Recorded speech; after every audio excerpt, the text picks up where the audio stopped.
Hello, everybody. Welcome to another episode of the Vicktory Life Legacy Spotlight. As you can see, we have a new guest, one of my teammates, a good friend, a legendary Hokie. And in my humble opinion, if he doesn't make that kick against West Virginia, no matter how great Mike Vick and company is, we don't play for a national championship. I have my guy Shayne Graham, also known now as Coach Shayne Graham. How you doing, Shayne? I'm doing well. Thank you for having me.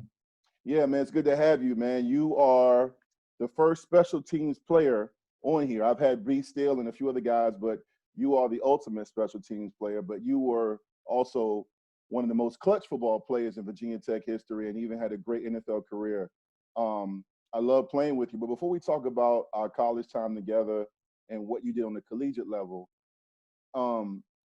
people look at certain things in sports and they say, hey, I can hit a baseball, or I could play hockey, or it doesn't look that hard.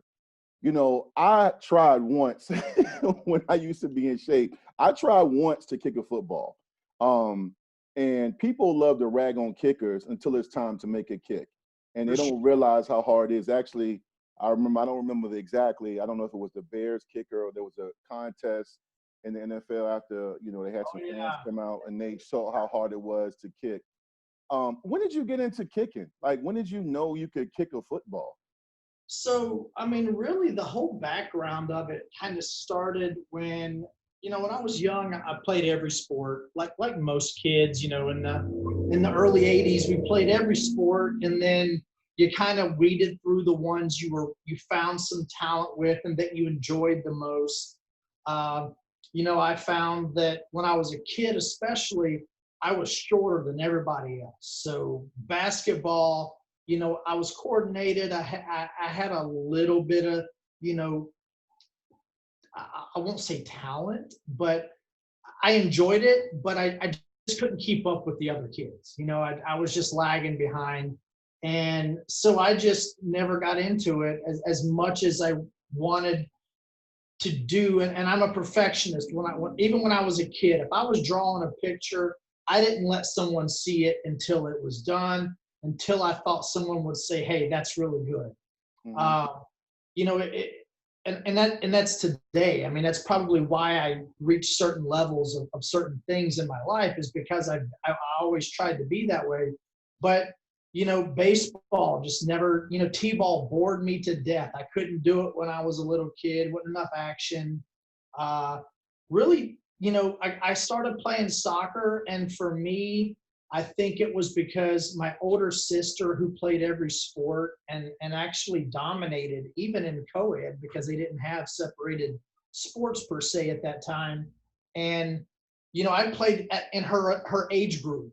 So when I played soccer with kids 4 years older than me, I think I developed a little faster. And then maybe, genetically, I had some coordination that kind of came along with some other, you know, physical attributes that helped me kicking a soccer ball and running and just enjoying that aspect of it.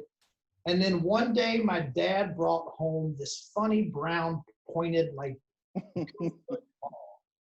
And I think I was 9 years old. And he said, "Hey, we're going to go out to this field. Let's see if you can kick this thing since you've got a pretty strong leg." So I kicked this ball over this backstop in a place called Fairlawn, Virginia. And it was at a little school called Riverlawn Elementary. And I kicked it over the backstop from behind the DN field, and it hits the top of the backstop. And those little fence posts, Yeah, yeah. link fences, that it popped when it landed on top of it. So he said, "Well, I guess we ought to buy a few more of those balls." Yeah. So it kind of started from there. And my dad introduced me to a guy named Pat O'Mora, who was from Radford High School, and he was the starting kicker at Ohio State at the time.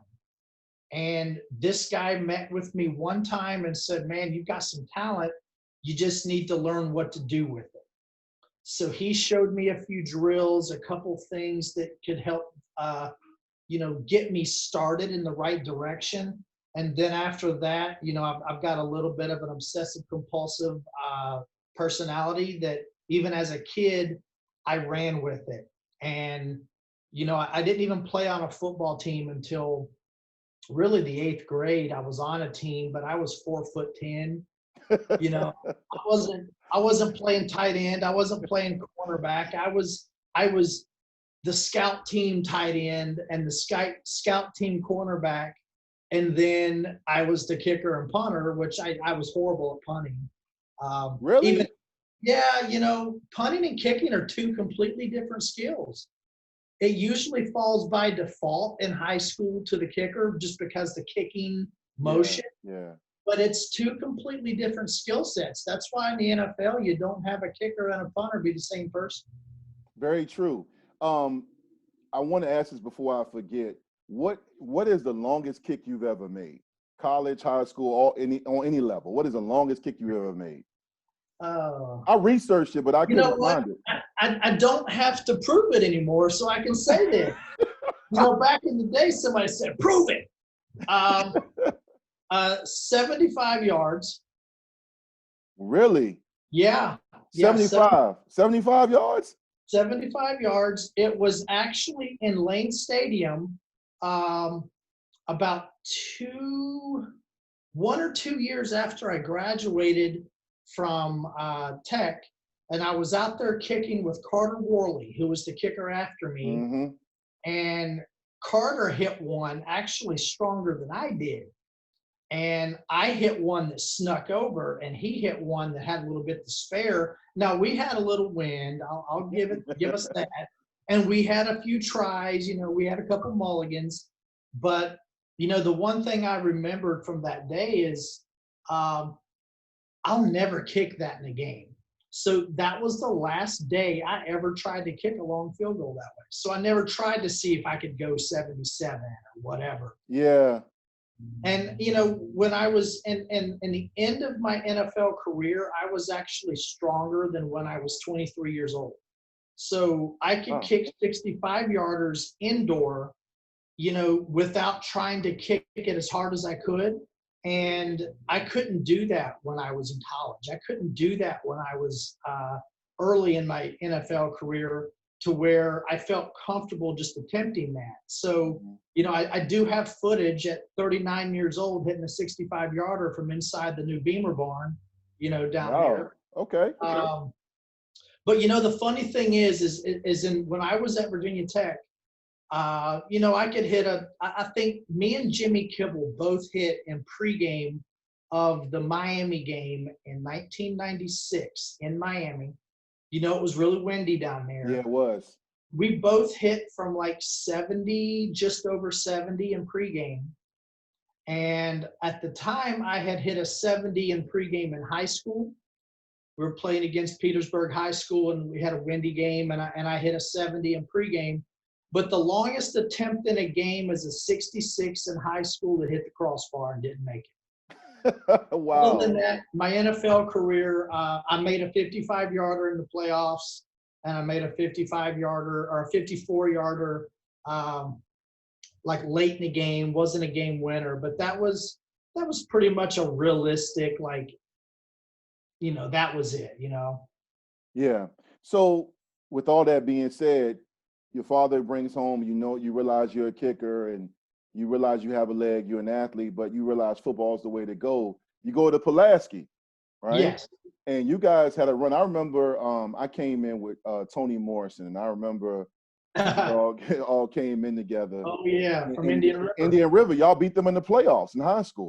Yeah. And we were in a different division, and we didn't even go as far as Indian River did in the playoffs. And I remember at the All-Star game, the VHSL All-Star game, him telling me about your team and that environment. And he told me about you before I met you, but he talked about how crazy it was and how there was a different kind of level of passion at Pulaski. Yeah. And how it was serious. And I think he talked about, I want to say it was a drum or some kind of noise you guys made. A train horn. A train horn, yeah. Yes. And what are your days? What do you remember about playing Pulaski? Because that when you were there, they were good.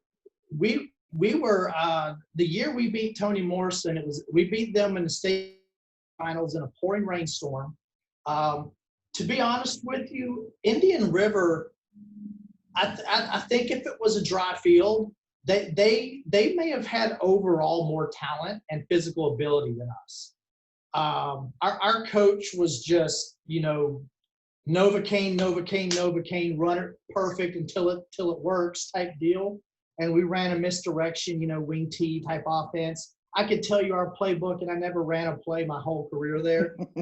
To this day, I know the entire playbook.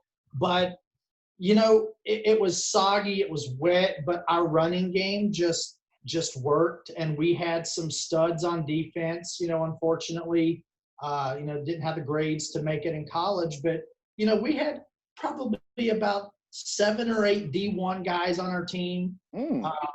We had Randy Dunnigan, who was an offensive lineman at West Virginia. West Virginia. I remember Dunnigan. We had, Tim Davis, who was a defensive back at Boston College.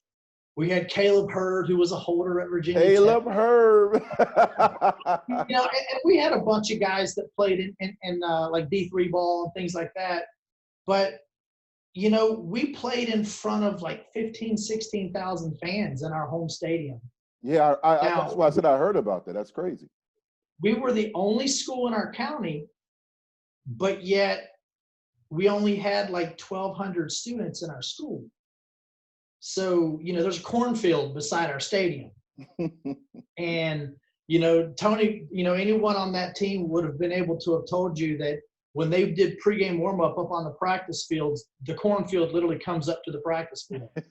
So, Tony remembers seeing all our fans out there. We didn't have that many because of the rain, but it was still a full stadium. We just didn't fill the bowl. We were in a grass bowl. Okay. So, he heard the train horn. He heard, he saw us walk down the stairwell from the middle of the locker room. We had these, what they call the 63 steps to glory, that come down between these shrubs from the locker room down into the field. And then we come up and they have like spotlights on it and stuff. Some games they have a smoke machine at the bottom of it. But it was a crazy, rowdy high school atmosphere. And it was fun. And I had a coach that respected the field goal as a weapon. And, my senior year, one of the main reasons I had the accolades I was able to have as a senior and even as a junior were because my coach gave me opportunities. I mean, I kicked 20 some field goals, attempted like 25 field goals my senior year. And that just doesn't happen very often in high school football. And, I owe it to him, because if I hadn't, I see guys that are great kickers in high school now, they kick 4 field goals all season long. So that was the whole reason of my success, was I had a coach that appreciated the use of a field goal. So you got that in high school, and then of course you go to Virginia Tech with a coach who made special teams famous. He put an emphasis on famous in Coach Beamer, which eventually became Beamer Ball. But before you chose Virginia Tech, because I remember I heard about you, you were one of the well-known kickers in the country, and you chose Virginia Tech, but were there any other schools? Because we don't often hear about everybody's journey. And, I almost went here, I almost ended up in Maryland. We don't have Twitter. We didn't have Twitter back then to say blessed to receive an offer from, I had about 25 or 30 offers. And, that I had SEC, Big Ten, ACC, Big East. I had some group of 5. I don't know what they were called back then, but, your Kent States and but a lot of those coaches actually said, they offered me my junior year. And then I remember them saying, like, we kind of see we're not in running. So, good luck with everything. But, I ran into some of those coaches later, and they were very respectful. And I, I made some relationships with them. Denny Marie was actually one of the coaches. If you remember Denny Marie. I remember him very well.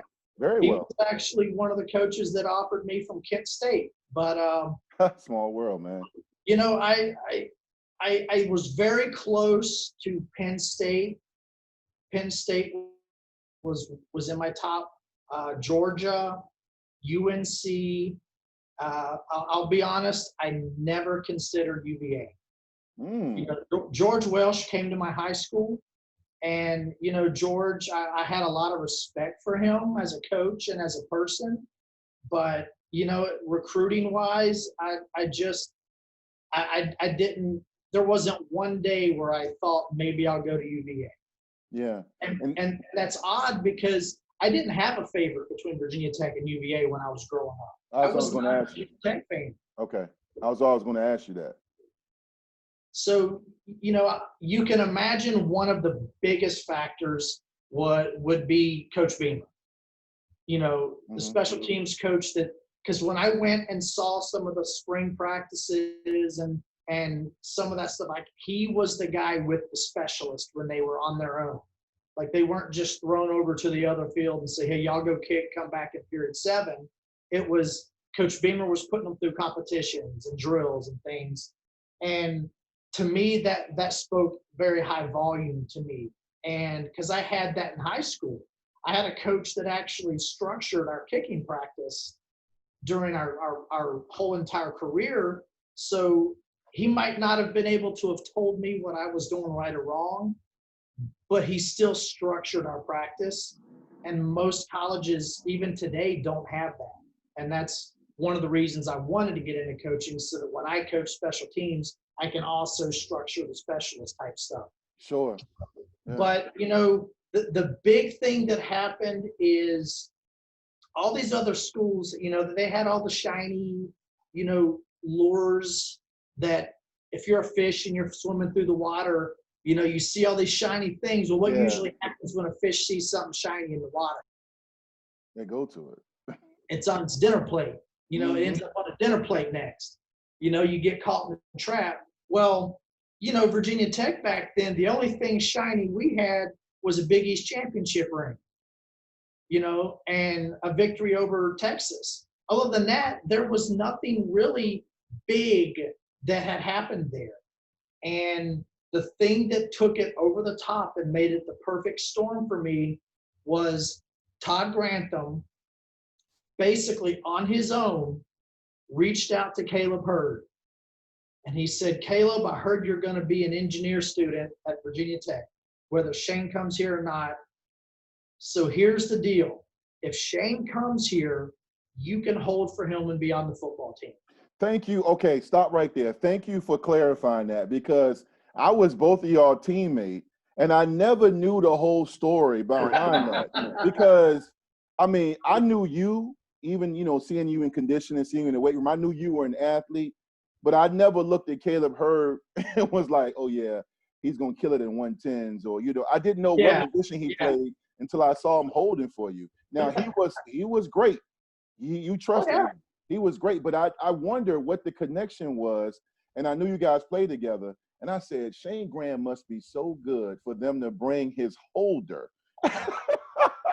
You know, I actually heard someone came up to me and said, man, I heard you said you weren't coming unless you brought Caleb. That was the rumor. That was what we heard. That's what everyone was talking about. Never was the case. Never. They went to him. Coach Grantham went to him and told him that if I came, he could play. So I never thought of it.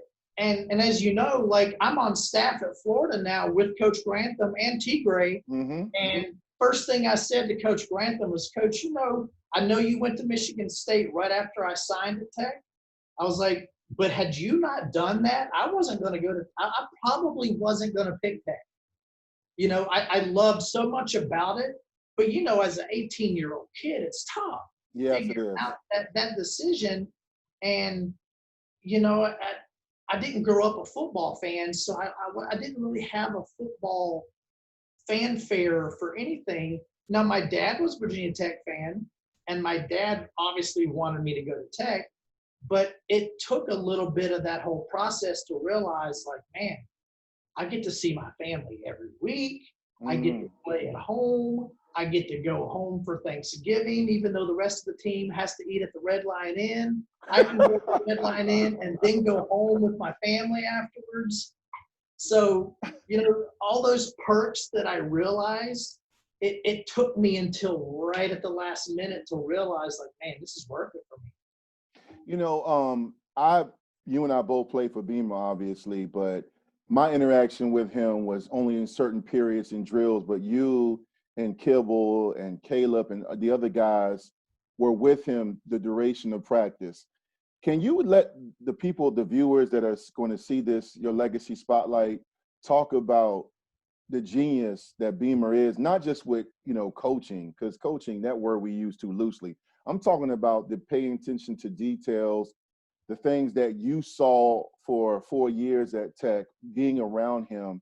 What is really Beamer ball when it comes to the punting and the field goal game and just the situational football? What did he teach you? What was it like to play for him and get that much attention from him? So I'd say, first of all, it was the relationship. The relationship that he built with us. He could goof off with us and joke around and pick at us, but when he came down on you, like if I missed a kick, like he'd be the first guy to be like, "Oh, Palsy, what are we doing, Palsy?" Like he'd be the first guy that I would be like, "Oh, I don't want to look him in the eyes." But that's like a father-son relationship. You want to make them proud, and when you don't, you feel guilty for letting them down. And we didn't just spend time, like I would go up to his office and meet with him from time to time, one-on-one. I spent time with Belen, in the office sometimes when, before a certain meeting, because I wanted to ask Coach a question, and then Coach would come in, and then we'd all three kind of, chop it up a little bit. And then when we had game days, how we stayed at the Best Western in Radford? Yep. So Coach Beamer would take us for a walk around the neighborhood down there. Really? So we'd walk for 35, 40 minutes, and we would talk about school, family, just got to know him on such a close level that when it came on game day or in the game, and Coach Beamer would look over at me on third down and want to know if we're close enough to kick a field goal. If I'm in pregame and my pride tells me I can kick a 60-yarder, but yet my common sense tells me, okay, let's keep it to 52, 53. Let's be realistic here. Mm-hmm. I look at him like I would look at my father. If my father asked me if I could do something really serious, and if I didn't do it, I'd let him down. So it kept me honest instead of being like, "Yeah, Coach, I can make it." It was, "No, Coach, let's go for it, or let's punt it, or whatever." It kept me honest, and it also taught me that lesson to keep it realistic my whole, college and NFL career, because I see so many guys that are like, "Yeah, Coach, put me in." Well, then all of a sudden you miss it, and the other team's got the ball on the 50-yard line. Exactly. So I think like being able to look him in the eyes and having that type of relationship was unique. And, I remember sitting in his office in tears. I cried when I did not finish my degree my senior year after the Sugar Bowl. Really? Because immediately after the Sugar Bowl, we come back from classes, right? Yeah. We come back to start classes. Well, I had the Senior Bowl, okay? Played in the Senior Bowl, missed the whole first week of classes. Right after that, I couldn't kick. They had the indoor track in the turf field at Rector. Yep. It was snow on the ground. Yep. Where am I going to train for the combine? So I had to go down to Florida to train for the combine. Missed another 2 weeks of class. Then I got to go to the combine, and I kick at the combine, and I'm there for a little bit. I've missed so much class that I'm failing. So I had to withdraw from classes. And, Coach understood, but he also knew, like, man, like these guys graduating is important to him. And it wasn't that I was a bad student. No, I can tell you a story about one semester I was a bad student, my true freshman fall. That'll be the next story. But So keep that in mind. I am. But I want to hear about that. I was a Dean's List honor roll student at this time. So I had to withdraw from classes so I could try to fulfill my NFL dream. So, I go and I'm talking to him and telling him what I'm going to do. And he's kind of walking me through what I need to do it. And I go meet with my academic advisor and my my dean of whatever at the communications department. And, I was close with them as well. And, it broke my heart to have to do that. Now, I did come back and graduate. Coach Beamer honored my scholarship, and I came back and graduated in 2002. Okay, that's good. With a 4.0 my last semester. Okay, all right. But the thing is that was what I saw more emotion out of him over that than any made field goal, any missed field goal, anything that ever happened. I saw more emotion over me not finishing my degree than I did over all that. So, that just, of all the things that happened in my career, that just proved and justified once again what a good decision I made to come there. Yeah. Now that you tell me that, and that's why I love these legacy spotlights, because being a teammate and traveling on the road, you don't know what everybody is going through, and you don't even hear about stories like this. I mean, all I know is that you were a clutch kicker, you played great, you made the kick, which we're going to talk about in Morgantown. But at the same time, I didn't even know about you having to come back and the snow and getting ready for the combine. But you mentioned something that we want to come back to. When I talk to a lot of my guests and I talk about whether they are basketball or football players or even just regular students, and I ask them about their transition from high school to college, that's for everybody. Everybody has a transition. You mentioned your freshman year, there were some struggles.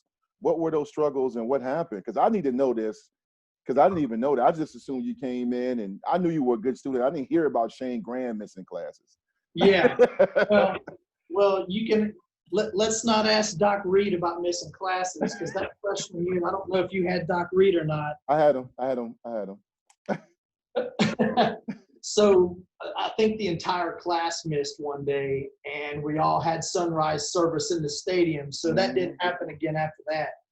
But I got a 0.5 my first semester.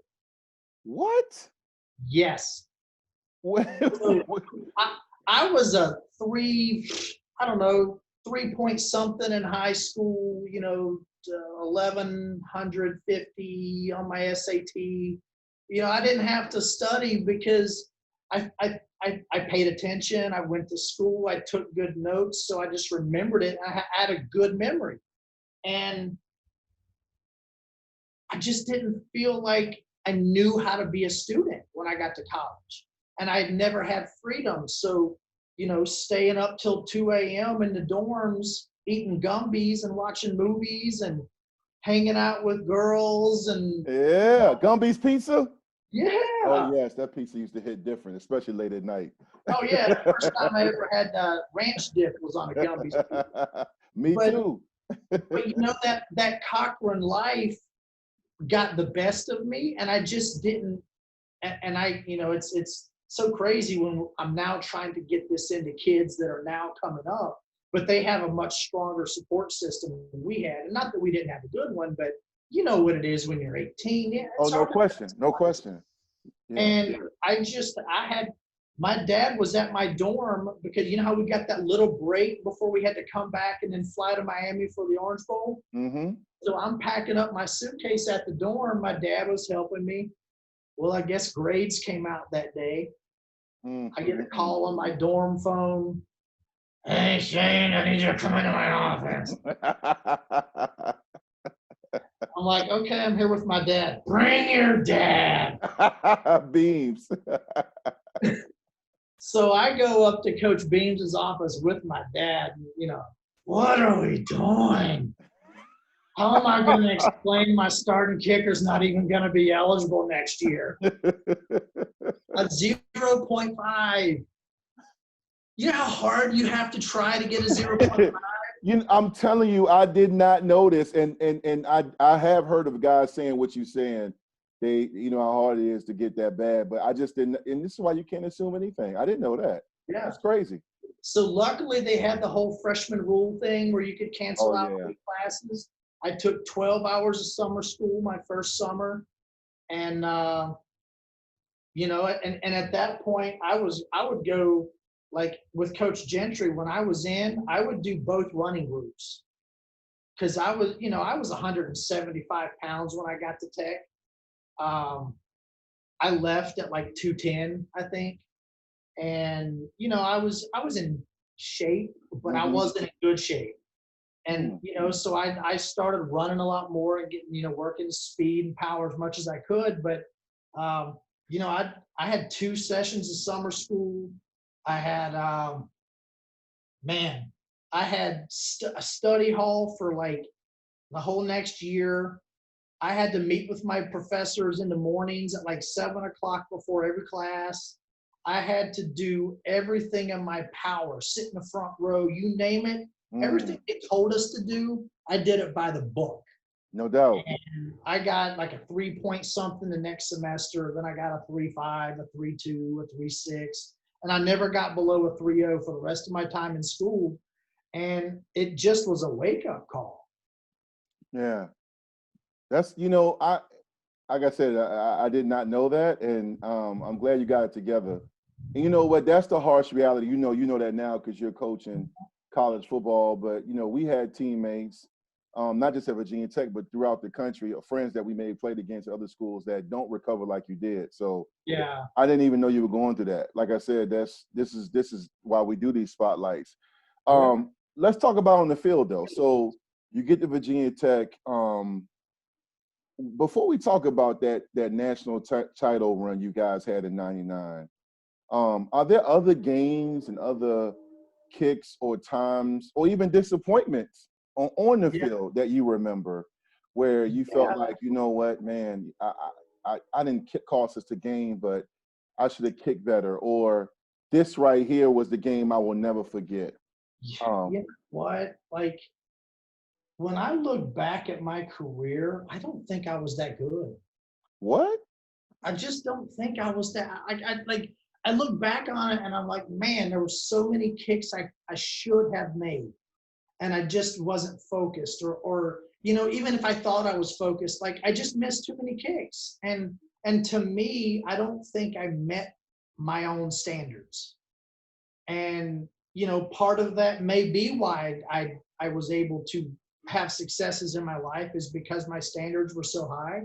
But I look back on it and I'm just like, I wasn't that great. Like I had some good kicks, but I missed a few too. You and I mean, do you remember homecoming versus Temple? Oh, you know what? I don't remember. I remember we were up 17-0, and I remember we ran them up and down the field. We were up 17-0. Next thing I know, in the second half, we're in the dog fight. Yeah. Did you miss kicks that game? I don't remember. I missed like a 27-yard field goal in that game. Oh wow! I need to go back and watch that. And instead of us being on the goal line going for it on 4th down on that last drive, we're kicking a field goal from the 2-yard line. And that's what I remember. And I remember the Miami game of 1998 where we won the game. We won it, but I missed a 36-yarder that could have won the game and kept us from even going to overtime. The game went. That I do remember because that game, Sharon, and a lot of us joke about it to this day, how hot and humid and dehydrated, and we had to get IVs on the way back, and how that game would never end. And I do remember you missing that kick, but I don't remember it like it was your fault because we got down 13-3 and had to come back. But yeah. And I kicked I field goal the drive before that to tie it. But then, if you remember, like Coach Beams faked a punt on the in the last minute of the game, fakes a punt and gets us down in field goal range, and then I miss it, and I just remember like, oh, and we go into overtime, we score, and we win the game. But still, that was tough. And That's do kickers, and you are the first kicker I've been able to ask this to, because obviously we're both done playing. And you hear the whole timeout, freeze the kicker, and I've heard many professional kickers say it doesn't matter how many timeouts they call. Does that really work, the freezing the kicker, or it just depends on the kicker? And that's a player by player. I can promise you, anyone that's ever called a timeout as a coach never kicked a field goal at a high level, because you would know, yes, sometimes you might miss. It happens, okay? But that's every kick. But when you do that, all you have done is given that kicker a chance to get their heart rate down, get their adrenaline under control. Like, it is one of the most irrelevant moves in coaching. And I understand, like in the NFL, they still do it. And what they try to do is wait until the kicker is right about to kick it, so that they actually end up snapping it, and then they kick it, and maybe they make it. Well, I've seen them miss it and then go back and make it on the second try. Yep. Mm-hmm. So, but the reason I don't like it, because honestly, when they did it to me, I didn't mind it, because it let me gather my cool, I'd make it like West Virginia. They iced me at West Virginia. Me and Caleb made a joke, like, we were laughing. If you look at the Zoom in, me and Caleb were laughing with each other. I didn't see that. That's crazy. But the thing that makes me mad about it is the lineman, because as a coach, I've asked my team that I've been in front of for the last 3 years, whenever our kicker starts missing a little too much in practice, I'm like, okay, you guys are starting to get a little too comfortable. Let me just remind you where you are in life right now. I'll get in front of the whole team, and I'm like, guys, I want you to answer this honestly. Don't say it because you think I want to hear something. Who in here is on the starting depth chart for field goal protection and field goal? So all the linemen, the kickers, the holder, the snapper, they all raise their hand. I said, keep your hand up if you like being on it. Yeah. Except the kicker, the snapper, and the holder. I hated it. And I said, and I told the specialist, I'm like, now you guys look over there. See those guys right there? Their hands aren't up. Go talk to those guys and ask them why their hands aren't up. And I'm done. I walked out. So to me, it proves you guys don't even get to deliver. You might have a hand strike, but you're taking, you're getting 2-on-1s, 3-on-2s. Back then they had double, triple push. Yes. Like, you're getting all that stuff, and you're just getting teed off on. And you're just saying, all right, give it to me, like, that's it. I hated it. And imagine they call a timeout right before that, and you hear the whistle, and you let up, and they still hit you. That, to me, that's BS. So I'm not a fan of that for that reason. Yeah, I agree. I hated it. It wasn't anything against you or special teams. It was just described, because back then, those days, Engelberger and Nate and Carl Bradley, Chad Beasley, or even going back further before you got there, Waverly Jackson and Jim Barron would just unload. Big wave. And they would just unload, and you were like, God help me. It's brutal. Yeah, but Shayne, you talk about, you didn't think you were that great. And I understand that, because everybody I've talked to, even I've interviewed guys at other schools, everyone remembers their losses and shortcomings. But at the same time, I also remember you saying, and I knew this before this interview, you are a perfectionist, and you take your craft very seriously. I did not remember you missing the game against Temple, but I think everyone remembers the kick you had against West Virginia in Morgantown, the miracle in Morgantown. What I remember, that's one of those games, whether you're a Tech fan or not, Penn State had lost earlier, because I was done playing that. Yeah, to Minnesota. Yeah, to Minnesota. And we had a chance to move up. That's the first or the second year of the BCS. And I'm watching it. West Virginia was terrible that year. And that year, when I asked Mike, and I've interviewed Ronyo Whitaker and Willie Powell and Andre Davis so far, and they all said they knew that year that they could make a run. It was everything set up nicely. The year before in '98, we had 3 tough losses where we should have went undefeated. So that season, you guys made a great run. And I'm thinking, okay, yes, at that time, West Virginia was our rival, but they were terrible that year. But there were so many things going on. That was, I believe, Nealon's last year. Everybody knew he was going to be fired or forced into retirement. And what fans remember, and I want to hear what you remember, but I remember watching that game at home with my dad and my cousin, and we're watching it, and I'm like, we are about to lose to West Virginia. And I'm thinking, man, this is typical of us. We have a chance to win it the year before we lost to Temple.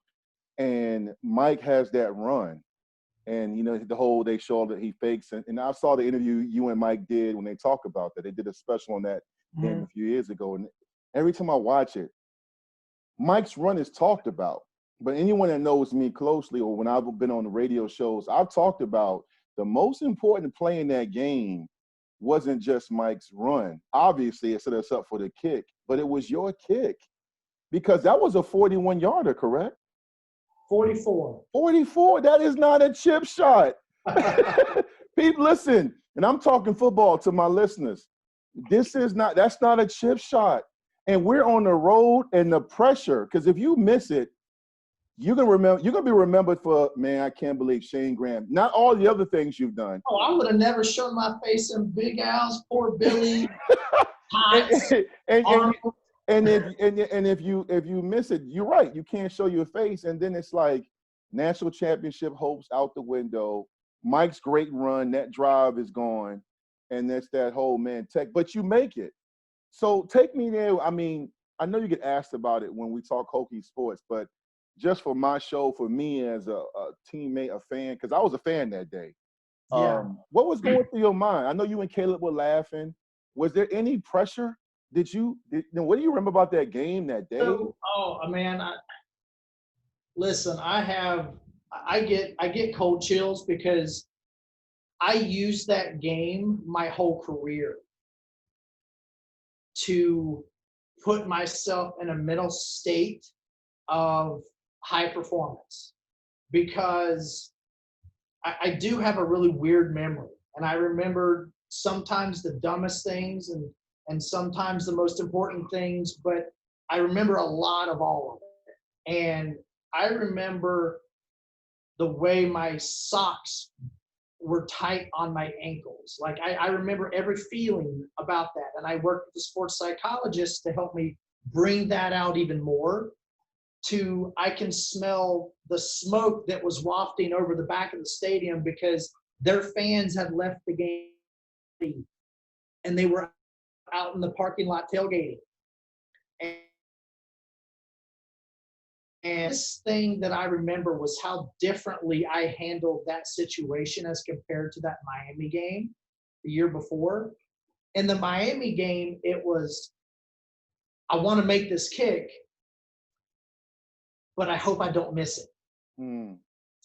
In this game, it was that sense of urgency that few people are able to get. And I don't know how to explain this. You know how if you're playing basketball and someone says, man, give me the ball. I want the ball. I want to be the guy that shoots it. You know, we all saw how Jordan got himself worked up. Okay. I'm not going to say that I was like that, but there's a time when it's for yourself and your why is for yourself and you want to do well so you know you succeeded. I remember Corey Moore coming up to me before the drive and asked me, hey, where do we need to get? And I said, I think I told him 40-yard line. And that would have made a 57. That was my realistic, yard line was 57-yard field goal.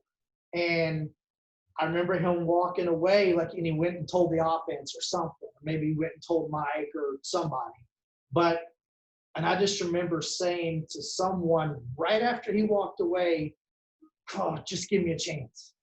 And I remember saying that, and I'm emotional right now. I don't know if you can tell or not, but I put myself through this memory so many times because I used it to put me in this same point I'm in now to perform at that level. And in that moment was one of the first times I ever remember thinking, like, we have to have this so bad. It wasn't about, I have to have this so bad. Mm-hmm. And I had never felt that before, because always before it was like, I don't want to be embarrassed if I missed. I want to get the cute girl to talk to me if I make it, like whatever it might be. But in that moment, the entire team just had a look in their eyes and a feeling of, we have to have this. So to me, it was, we needed that field goal. It wasn't, I hope I get to kick this field goal. It was, this is what I can do to help the team. And it's cliche, I get it. But like, it truly like was a moving experience for me at that point. And I remember every single play that happened. Overthrow to, I think it was an overthrow to Ricky Hall. Then it was a short pass to Terrell Parham. And then I think there was another one to Ricky Hall. And then Michael's run. And then there was a short one to Ricky Hall to set up the play. And I think Andre might have had one of those too.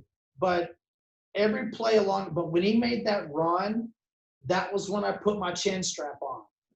And that was when I left the net and came back over to like over by the coach's box, where we were in field goal range at that point. And it was just like, I don't even know how to explain it, the most eerie calm I've ever had in my life. Mm. I had game winners in the playoffs in the NFL and made some and missed a couple, like other big moments. But that moment was the one pure moment that I used it. Like I visualized that game every night before I played in the NFL. Every day before I practiced, I used that. I used that kick, my mental imagery of that kick every day for almost 18 years while I was chasing the NFL. Mm. And it wasn't because it was the biggest kick in my career or the biggest kick at Virginia Tech during my four years. It was because that was the one pure moment that I knew I was not going to fail. And I wasn't afraid of failing. It wasn't a thought, because most of the time we all deal with fear in different ways. Fear is a very strong emotion, but fear, if you made an acronym out of it, it would be false evidence appearing real. So fear is the doubt of what the outcome and result is going to be of an action. So what happens when people are afraid of things and have fears? They clam up, their heart jumps, they sweat, they maybe turn and run, they scream. There's always an elicited reaction to fear. And when you learn that fear is only because you're thinking about what's going to happen, is that snake going to bite me? Am I going to fall off this cliff and land and crush myself? Is this plane going to crash? But if you think of it as, what is my process that gets me through this, then you take out that back end result and you let the process create the result. So if you obsess over the process, then what that does is you take that fear of the result away. So many a times we fail, but just like anyone says, if you're afraid of failure, then you're afraid of success. You're afraid of being successful, because you cannot be afraid to fail. And that was one of those moments where I didn't even know it with sports psychologists. And I didn't even know, but I had it naturally in that moment. So I recreated that for the rest of my career to put myself in that spot. Number one, hearing you talk, I can tell why you're in coaching, because even though I take pride in what I do, you have me motivated right now. I can tell you this, though. I still respect you making that kick. Of all the things, even when I saw you kicking with the Patriots, I always cheered for you. Hey, I'm glad I made it too, because that would have sucked. Yeah, for real. But also, the fact is that, you know, one of my favorite movies is Pet Detective because of the whole Ray Finkel thing. And God, you know, how many times I've heard that. and Ray, Laces out. yeah, Laces Out and Ray Finkel. That movie, you know, embodies how kickers are viewed when they make one. I mean, miss kick like that one guy. I'm drawing the blank from Buffalo in the '90s. That missed. Norwood. Yeah, I mean, death threats and people going crazy. And you know, I saw his story one time. It wasn't a 30 for 30, but it was like a little, you know, E60 or I don't remember what it was. But Yeah. About Well, they did a little segment on the Yeah. Bill 30 Yeah. for 30, and they talked about him. Yeah, and he made many kicks after and before, but that one kick, and again, that was a 40-plus yarder. That's why I said, looking back, when I watched that kick, whether on YouTube or when they do a story on tech, and I'm like, bro, that was a 40-some yarder, and you said it was 44. That is not a chip shot, man. And you know, I remember though. Obviously, you weren't with me. You were in Morgantown. I was in Hampton with my father. And I remember saying to my dad, because my dad stood up and he, you know, he was really anxious because he wanted Tech to win. I said, Shayne's got this. Like, I was cool. I was like, he's got it. I knew it. And normally you don't say anything because the rule when you're a sports fan is don't jinx it. Don't say anything out loud. But I was like, he's got this. And I knew it. And I was so happy for you and the boys. And the rest is history, man. You know, you had, and you know, in your humble opinion, it wasn't the career you thought it was, but you know, many people would tell you you had a great career at Tech, and your goal was the NFL, man. So when you finished Tech, you talked about being in Beamer's office, and you went to some bowl games and showcased your talent. Where did you start your NFL career off? You know, where were you drafted? Where did you go? Who was the first team to sign you, and how did that come about? So Mel Kiper had me all gassed up thinking I was going to get drafted, you know, like that was the year Janikowski was in a draft. So we all knew he was going to go high. Mm-hmm. And, you know, Kiper had me second on the board. Well, Neil Rackers got drafted. Paul Ettinger got drafted. I didn't get drafted. I didn't even sign a free agent deal on draft day. What? In fact, I'm playing golf at Draper Valley Golf Course in my hometown the day, because you know the draft used to be like Saturday and Sunday. Yeah, Saturday and Sunday. 2 days. Mm-hmm. So I knew it was going to be second day if it was going to happen. So I go with some kids I grew up with. They were college roommates that all went to Tech. So we're all playing. I'm on the first tee box. It's about the fourth, fifth round. I don't know.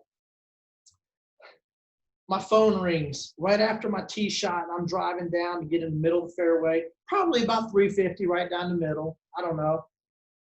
Really it wasn't, but I like to say it was. So my phone rings, and it's like, hey, this is so-and-so from the San Diego Chargers. You know, is Shannon Taylor there? Shannon Taylor played at UVA. What are you talking about? Yeah. So he had the same agent as me. So. Oh.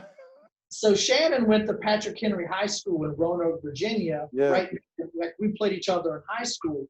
So I'm like, no, this is Shayne Graham. They were like, oh, we are so sorry. So needless to say, it ruined my golf game because I thought I was about to get drafted to San Diego. Needless to say, I played like crap. I did not get drafted.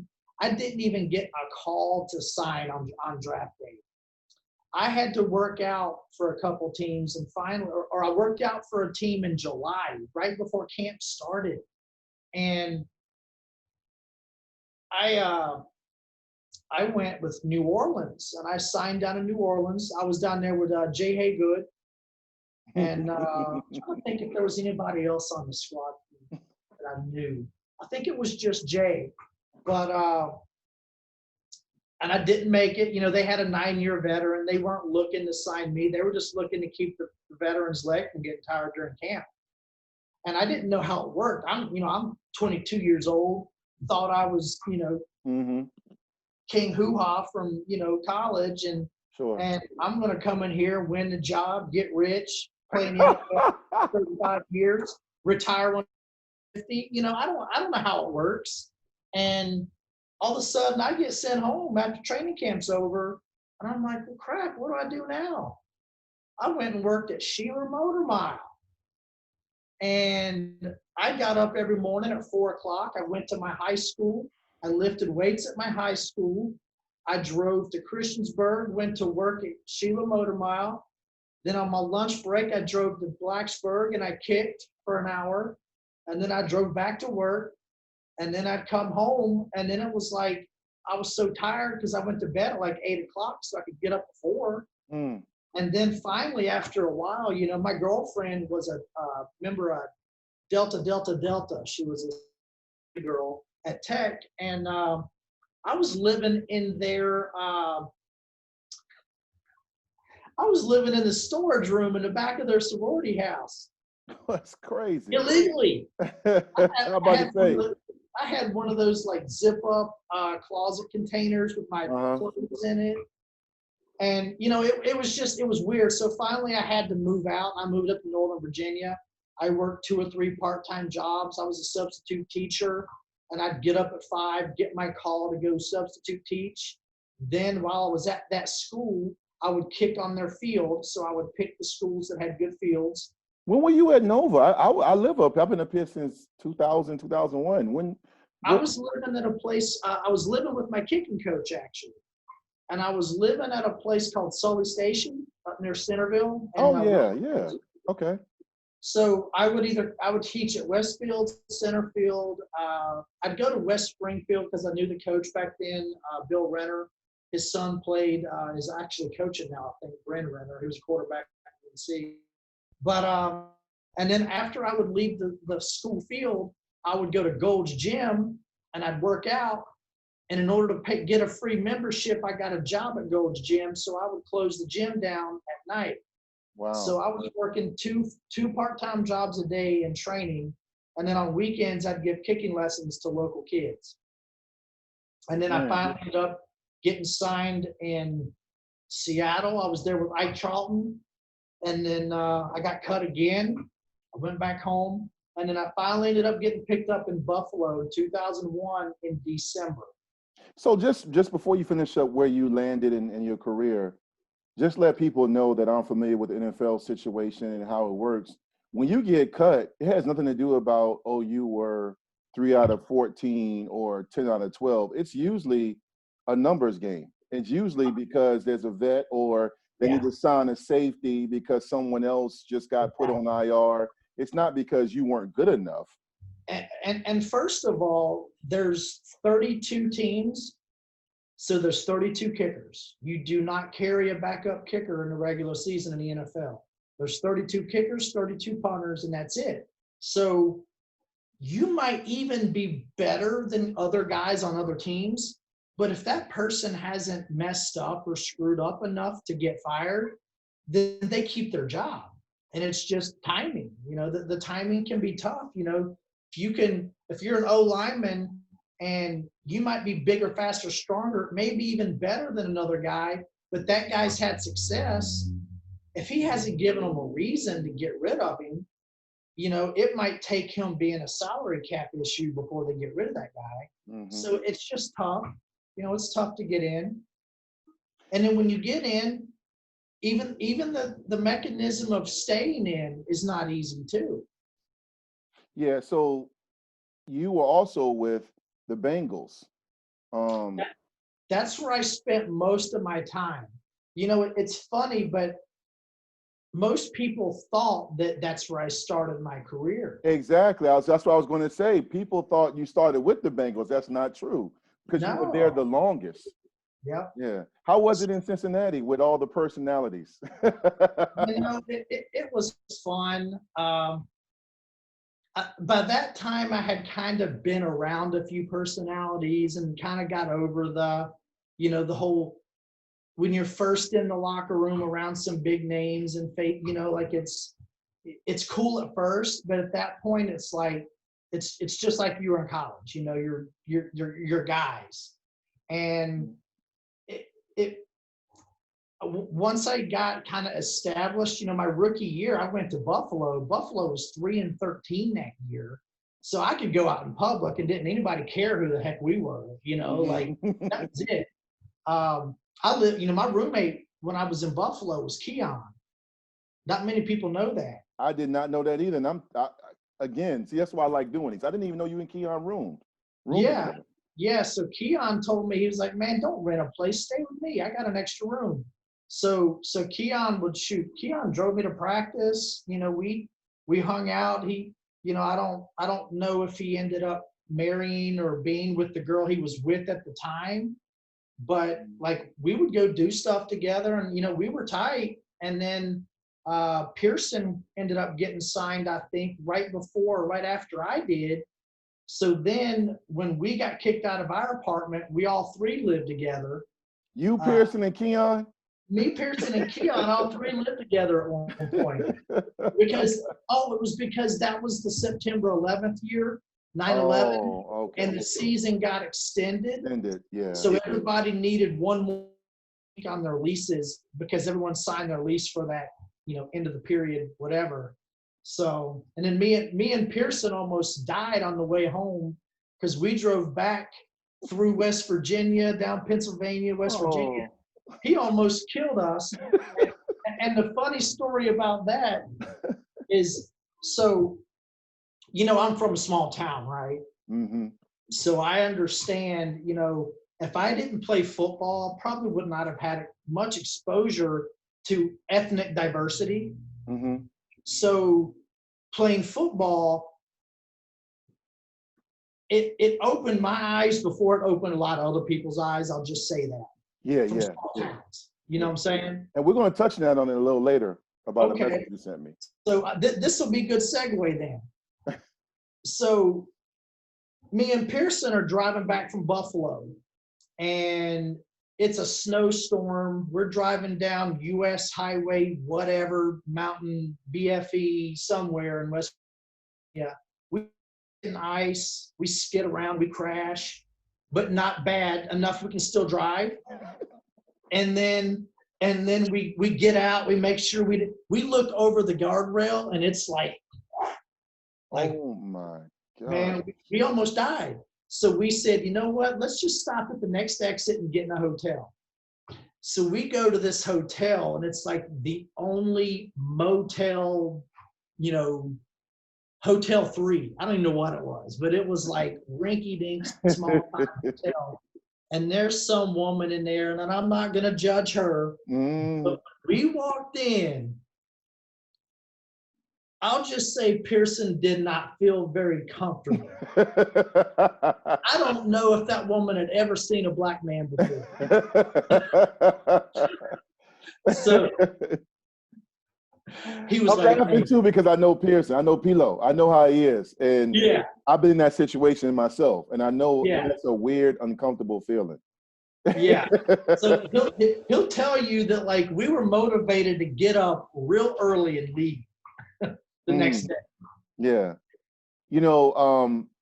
I didn't know that story, man, but, I'm glad you guys survived. And, God rest Keon's soul. Him inviting me sounds just like Keon, man. He's just I miss him to this day. I think about him often.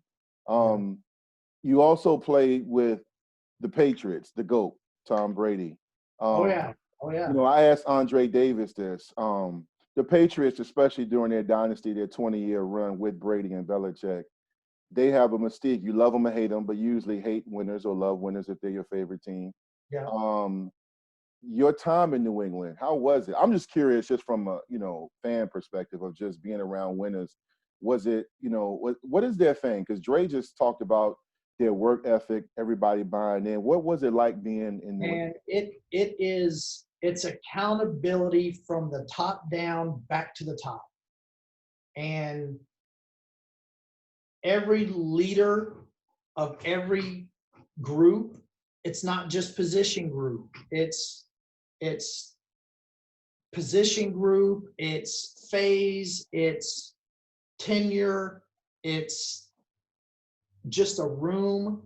There were so many leaders because everyone policed everyone. And the head coach expected it, and you just did it. it's not as fun per se as a really carefree, players coach, loose locker room. But there's a reason why they win, and they win consistently. And it's up in the air as to whether they'll win without Tom, but I think they will. Excuse me, I think they will, because it's not that Tom was a system quarterback.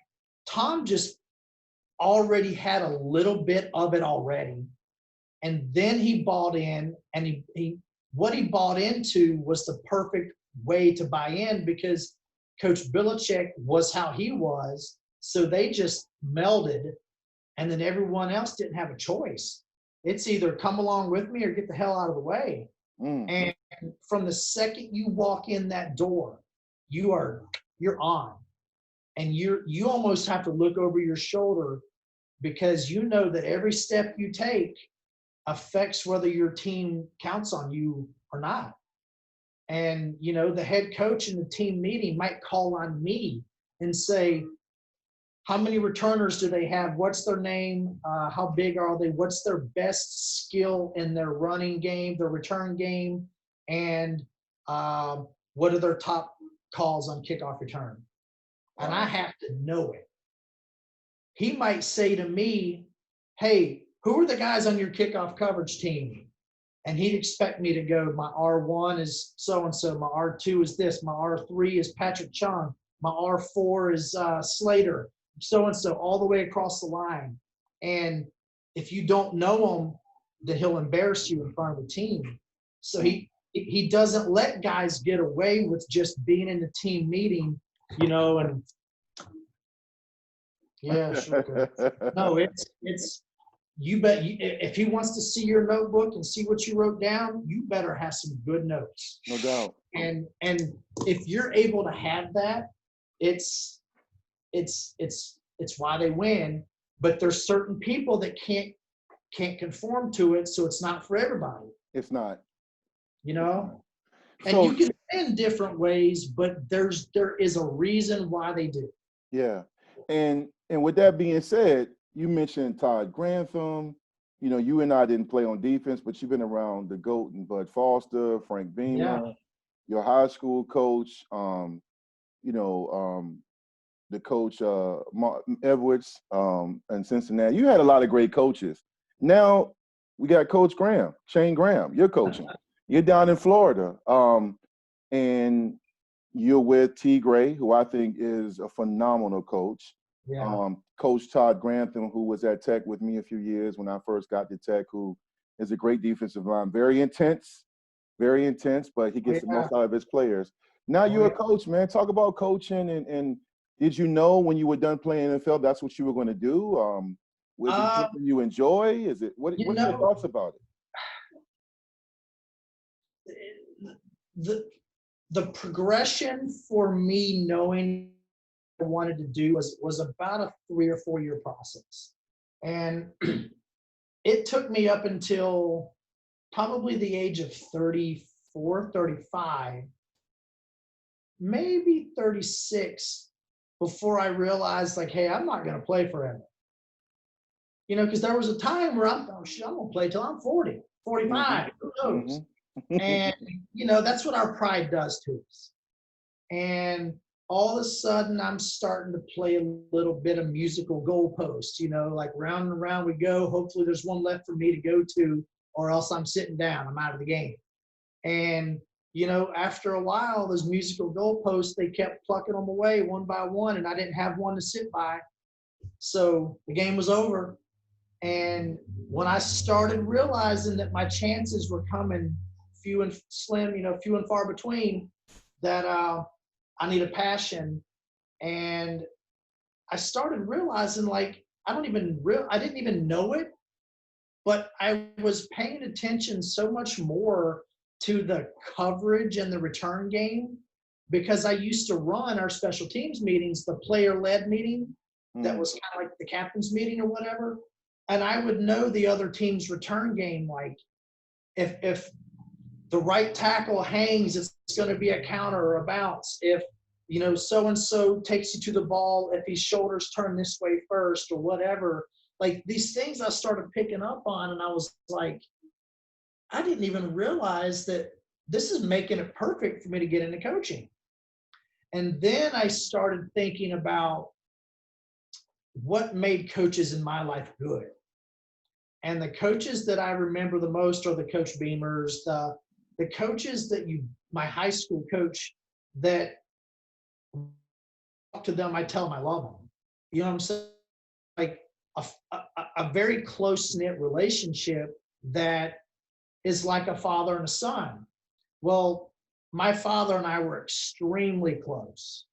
And my father passed away a little over 3 years ago. So it was kind of like that kind of created that perfect storm that said, you're going to be a coach. You know, I got to play one last season after my father passed. And I remember when he was in his deathbed, because he was in hospice, he asked me, are you still training? I know you still want to play. Are you still training? And I was going over beside the VA hospital and kicking over at a local college field, and then going back and spending time with him. And my dad would sit there and ask me, well, how did you do today? Were you hitting the ball well? Did you run? Did you lift today? Like, he knew what made me tick, and he knew that I would be upset with myself if I just didn't try anymore. So literally the day after he passed away, I got a call from Atlanta, asked me to come try out for him. I said, only if I can go home for the funeral on Friday. They said, sure, no problem. Well, long story short, I went there on Thanksgiving Day. I worked out, didn't miss a single kick, made the team, practiced with the team on Thanksgiving Day. They flew me home to Virginia. I had dinner with my family, went to the funeral in North Carolina the next morning, and then I went back to Atlanta the next day and played on Sunday after that. And, you know, that was the first time I'd ever played. My dad hadn't watched me play. So, you know, that was a very tough time for me in my life. And when I started thinking about the coaches that meant the most to me, there were coaches that reminded me of my dad. Well, I'm 42 years old. I don't have kids. And all I ever wanted was to be for someone what my dad was for me. And I've never had that. So when I work with these guys, it can be a guy that I only see for a few minutes a day, or it can be one of the specialists that I spend the most time with. But I want them to think of me that way. And that maybe that's selfish of me. No, it's a good thing. It's a good thing. But it's like, if I can't have that, and I want to make sure they know from day one, like, hey, I might be hard on you at some point, but you have to understand it has to be this way. I'll be your best friend at certain points, and I'll joke around, but you better believe I'll hold you accountable and make you expect the most out of yourself, because I knew that when I didn't expect the most out of myself, I was embarrassed to look somebody else in the eye and tell them I expected the most out of myself, but I really didn't. Yeah. So if you're going to look me in the eyes and tell me you expect the highest from yourself, then you truly have to feel that way. And I think that whole dynamic was I wanted to be able to have those type of relationships where there can be accountability, but yet there can also be pride. And, you know, like, man, I feel so good because that person was able to achieve something, and hopefully I was a part of that. You know, Shayne, hearing you talk about your dad, I didn't know him. I mean, I knew of him, just seeing him at games supporting you. But he sounds like he was a great man. And this whole legacy spotlight is about legacy. And it's your legacy. And I can tell you from one friend to another and a teammate, you are honoring him all the time. And speaking of that, and I'll try not to get emotional because you sent me a message and it caught me off guard the other day. I was sitting at home, had to get some work in. I get a DM from you, and I'm not going to get into details for our viewers, but it was a very insightful message. Now, we are in the climate right now with COVID-19, and tensions are running high, and it's a political climate. And you have, unfortunately, joggers, black males being targeted and things going on. Everyone has a viewpoint and is outspoken, but there's a lot of awareness and conversation going on. And you sent me a very heartfelt and insightful message that stuck with me and moved me so much. I ended up showing my wife and telling her, I was like, hey, Shayne just sent me this message. And I've always known you, like this legacy spotlight that we're doing right now is very insightful. I didn't know about your journey to the league, about you and Pearson almost dying, all the different things you went through, living in a sorority house. But at the same time, that message allowed me to see, wow, this is really helping a lot of people become aware. You talked about, and it wasn't an apology, it was more so saying, hey man, I'm more aware now. And if there's anything I can do, I'm going to do my part to have discussions. I'm paraphrasing, but Yeah. it was respectful, it was insightful, it was real. For the record, for those that watch this, you and many of my teammates and colleagues and friends that are white, there was no issues in Blacksburg with racism, and we have a brotherhood.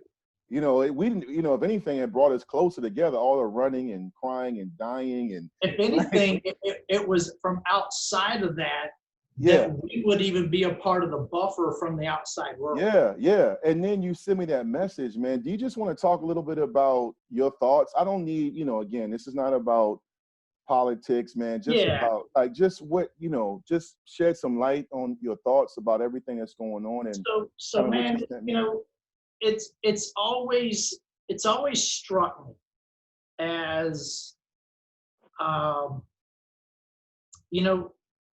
empathy is a very hard emotion to describe because some people have it, some people don't, some might choose to have it, some might choose.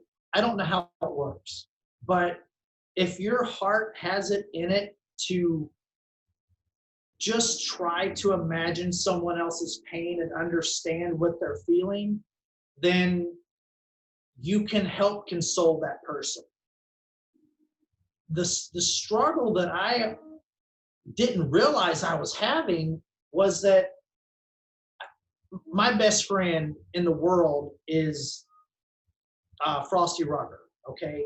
Frosty Rucker and I have been friends since he was a rookie in Cincinnati and to this day.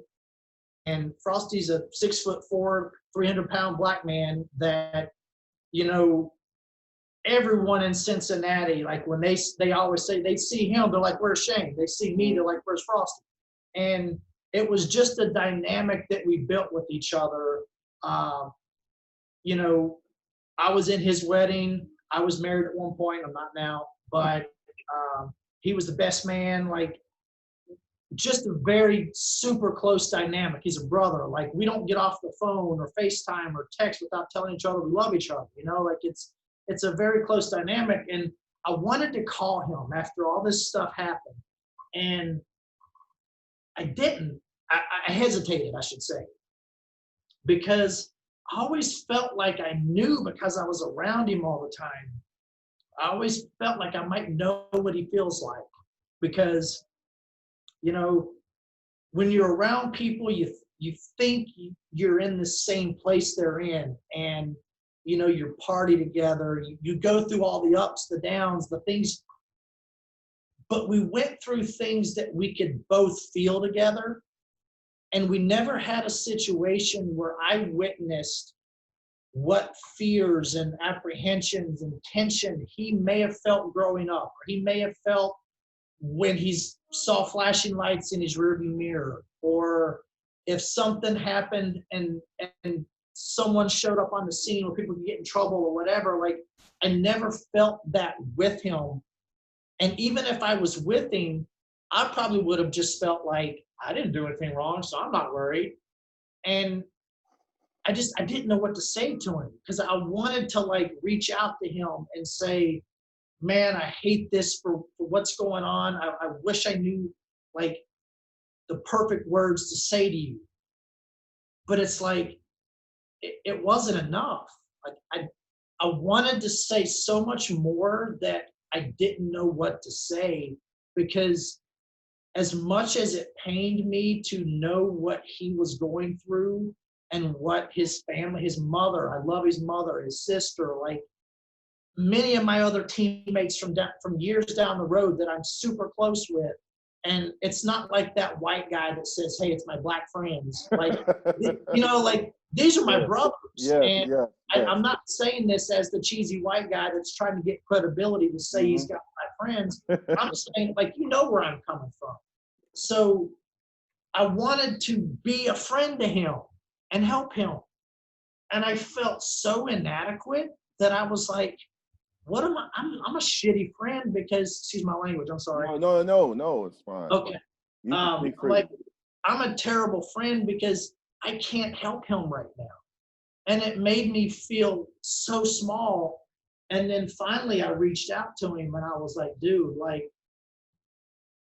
I've always realized, like, I didn't know what it was like, but right now, like, it hurts me to know that I can't feel what you're feeling so that I can be there for you. And I'm like, you've always been there for me, went through something that, my dad died, divorce, like stuff, my career up and downs, ending, all these things, like he was always there for me. But I was like, man, I don't know how to be there for you. And he said, man, I know where your heart is. I know where you come from. I love you. And I'm not going to look at you any differently because you don't know what to say to me right now. And he said, all you can do is if I ever need to talk, just be there and listen. And it made me think, and it was like, man, so many people on social media are trying to be there too, but they're not, because everything has a caveat. It's everything has a such and such, but such and such, high pedestal, but such and such, and it brings them back down, and it's like, shut up, just listen. Don't tell anyone, especially someone that's lived this, what they should feel, what they should say, what they should do. You might not agree with every action or word that comes out of someone's mouth, but it's not you.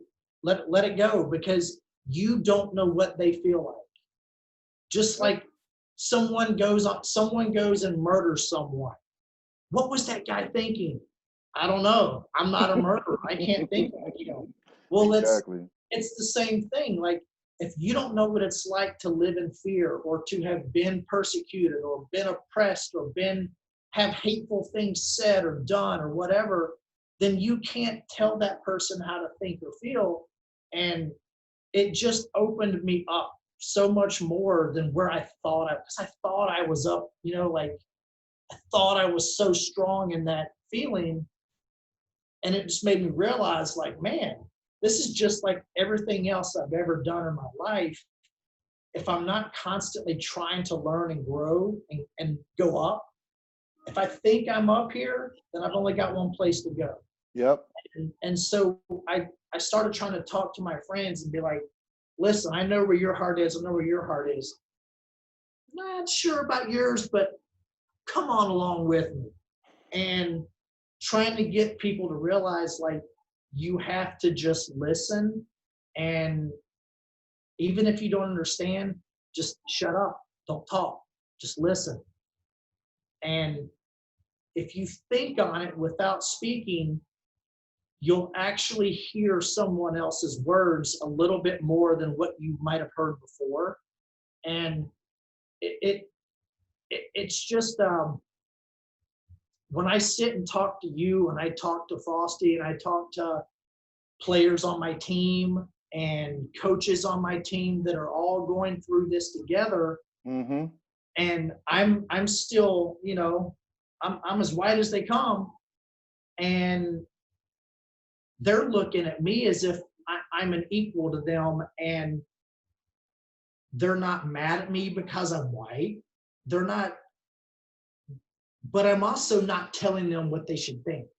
And that's the problem is we're having so many people say, why are you being like that? You shouldn't be, get over it. You know, like saying all these things. And it's like, man, okay. You know, like try to think of something really deep and hurtful and painful in your life, and then have someone else that doesn't know what they're talking about tell you to get over that. Yeah. When it's an everyday thing. It's not a, you lost a game, you're upset. It's, woke up, you're upset because there's things that have gone on every day you've woken up. And when you go to bed, you go to bed knowing that everything that you went through that day, you're going to go through the next day. Mm-hmm. And it's never going to go away.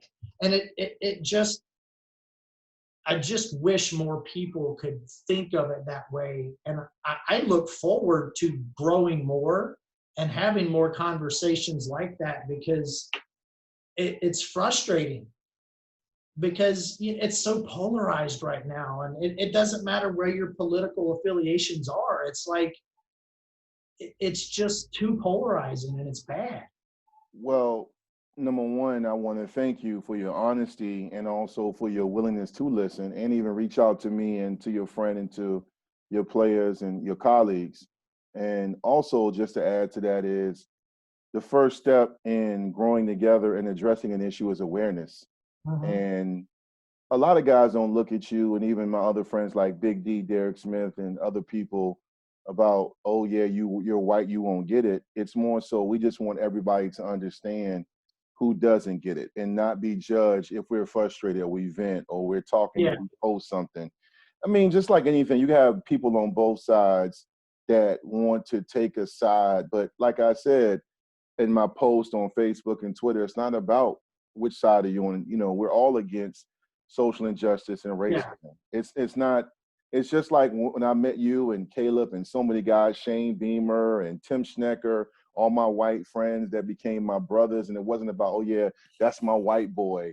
You know, it was Yeah. like, that's my brother. Like Derek Yeah. Smith was my roommate. He was my brother.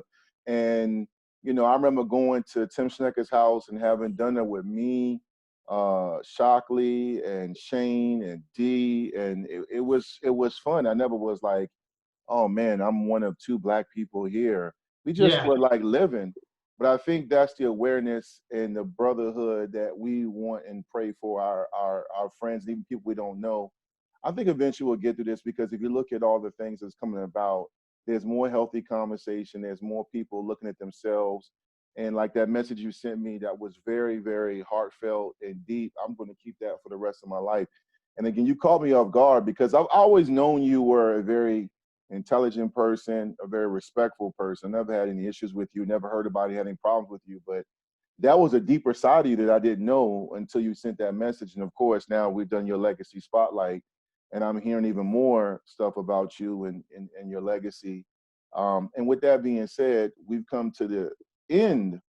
And but one thing I want to allow you to do to speak, and I allow all my guests, because you've been a great guest, Shayne. You've been really insightful, and I've loved having you on. I'm glad we were able to do this. I know we have crazy Oh, schedules. I've enjoyed it. Thank you. But I really want you, and I allow all my guests to, it's your time to wrap the show up. What has, you mentioned, you know, what's going on, the climate of this country taught you, just talked about that. But overall, as a man, you've grown. You talked about you don't have kids, but you're coaching. You want to be viewed the same way people viewed your father, the way you viewed him. What has the game of life taught you thus far as a person, as a coach, just as a man? And what do you see yourself doing in the future to keep your legacy going? And finally, what do you say to people, not just players trying to get to your level, but just people in general who want to achieve their goals and become successful? Because you persevered through a lot. What are your thoughts on what I just put out there? Man, you know, that's a lot, and I'm trying to verbalize my thoughts. If I can think to a defining moment in my playing career that defined me more throughout the end of my past 15, however many years it was from that moment, it was not on the field. So I think about the thing that changed me the most in my playing career was when I was playing for the Carolina Panthers. I was living with a friend of mine from my hometown and her husband. They had a really nice house on a golf course outside of Charlotte, and I signed kind of like early mid-season, filling in for an injury, finished out the season. Well, she was a school teacher, and I went to her school with her one day, and they had an angel tree. You know the angel trees, the Christmas tree with the little kids with their, and I'm like, man, it's full. And it's like the day before, like 2 or 3 days before Christmas break. And I start looking at it, and I hadn't really looked at one of those since I was a kid. And when I was growing up, we weren't poor, but we weren't wealthy. We were very low middle class. We lived in a trailer, but my dad went in debt to make sure we had cleats and stuff, but there were like a winter coat, socks, underwear, sweatpants because I'm cold, bare necessities on their wish list. And it broke my heart because I just never realized, and this was from, maybe it was kind of a tougher area of Charlotte that this was. And so I was like, hey, I've never had a chance to do this before from where I come from, but I want you to take you and get all your teachers, since you have one more day of class left. If all of y'all can go buy everything on that tree, I'll pay for it. And they did that. And I just remember at first it was like, man, this feels good. But it was a self-gratifying, I don't want to say narcissistic feeling, but it was, yeah, I did that, like type of feeling. Like I felt pride but then the day that she brought me the receipt and told me the reaction that the kids had, then it changed me from, I'm the big dog that was able to do that, to, man, holy cow, this is bigger than pride. And then I think from that moment on, I think my why changed, why I wanted to be successful. And so I always got involved. I mean, not to make it a bragging thing, but when I was in Cincinnati, I think I got like 4 Humanitarian of the Year awards. I was our Walter Payton Man of the Year nominee 4 or 5 times. But that became what I wanted when I was playing. And that was the part that was the most gratifying. It was great to kick field goals and the financial security that came along with it, and playing in front of fans and on TV, and recognition in a restaurant, pats on the back, whatever. That's great, and that can even be an addicting feeling as it is, but it never compared to going to an orphanage and dropping off a truckload of stuff, or the things that I don't need to talk about because I didn't do them to be talked about. That's just an example of something, but that kind of all worked together with why I wanted to continue to be in that lifestyle. And yet there were other things that may have gone astray. We had fun, we did things, whatever. But that part really made it like, brought reality back to earth for me. And now that I'm in coaching, it's very similar to that, because yes, I can still do those other things, but yet now I get to have more of a hands-on, like face-to-face, have my hand on the situation, relationship, versus anonymous or whatever it may be.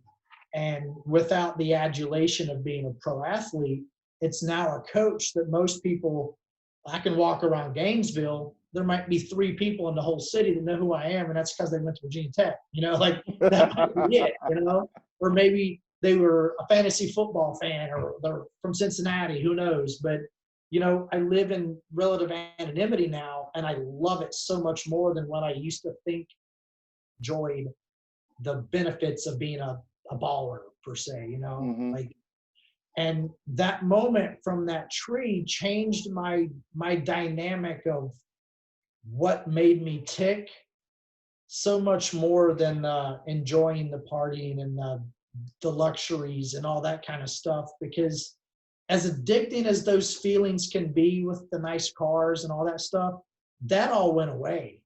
Like 6 years before I even retired, I stopped spending money on cars and stupid stuff and realized, like, I'm happier now. Yep. Like, I'm so much happier that I'm not blowing money on stupid stuff to be seen in, to be flashy. And I admit, I gave into it. And luckily I learned it before, before the bankroll stops, because it happens to a lot of guys. A lot of guys. Luckily that happened early on, so I could learn lessons and still continue to play and have an income. But now coaching it's for passion. Like, I'll never make as much as a coach as I made as a player unless I become a head coach or a coordinator or something. But that's whatever. Like, I enjoy this in my role now just as much as when I played, if not more, to be honest with you. Yeah. Well, Shayne, man, this has been better than expected, man, and you've been a phenomenal guest, man. I appreciate your honesty, you being open and vulnerable with me, and I know our viewers are going to appreciate this when I run this. Thank you again for coming on. I've been blessed by this whole conversation. I never knew, like I always say, these legacy spotlights, you learn something about people you may have known or known of for Yeah. years. I didn't even know you were this insightful, this deep. Yeah, I know you could motivate, but I've been inspired and motivated by your words, especially the part about know your why, which is what Vicktory Life is all about, leaving a legacy. And you Yeah. definitely have left a great legacy, and you're still going. So with that being said, like I say, every time we have a spotlight, no matter where you go, no matter what you do, make sure you have a positive impact and leave a great legacy. Thank you, Shayne. Thank you, Thank you. everybody. Have a good one.